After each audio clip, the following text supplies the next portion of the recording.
Coalition for Reforms and Democracy Code is set to sponsor 2 bills in Parliament for the disbandment of the Independent Electoral and Boundaries Commission, IEBC.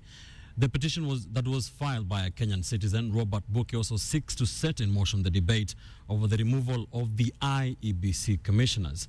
KTN's Betty Kialo reports. Robert Buki this afternoon presented the petition at Parliament buildings that seeks to trigger debate on whether the IEBC should be disbanded through Parliament.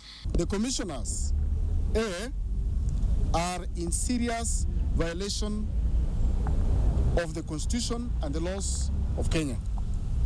B, gross misconduct in performance of the functions and their duties. The petition further demands that President Uhuru Kenyatta institute a commission of inquiry to investigate 9 members of the IEBC following what is detailed as gross malpractices during the 2013 general elections.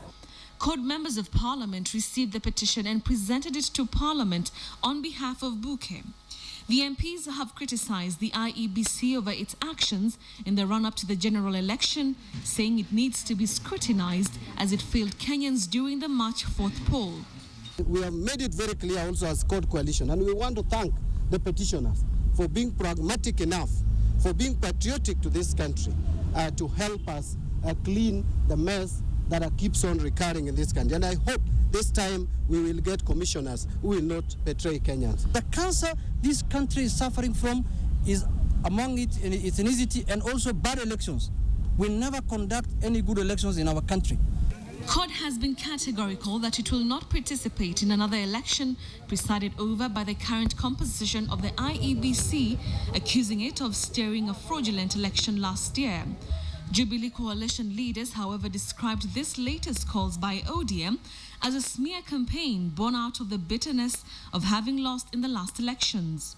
We don't support IEBC because we think it favors us. We support IEBC because we believe the referee is not to blame. If your team is not working well, the person to blame is yourself, your manager, and your players out there playing. At sasa lazima to disband IEBC. Are you saying that the only people that you believe are the ones who will declare you the winner? Because then you must be living in some very interesting world of your own. The petition has thus been formally received by the clerk to the National Assembly. Upon scrutiny, the clerk will determine if it meets the requirements of the Petition to Parliament Procedure Act.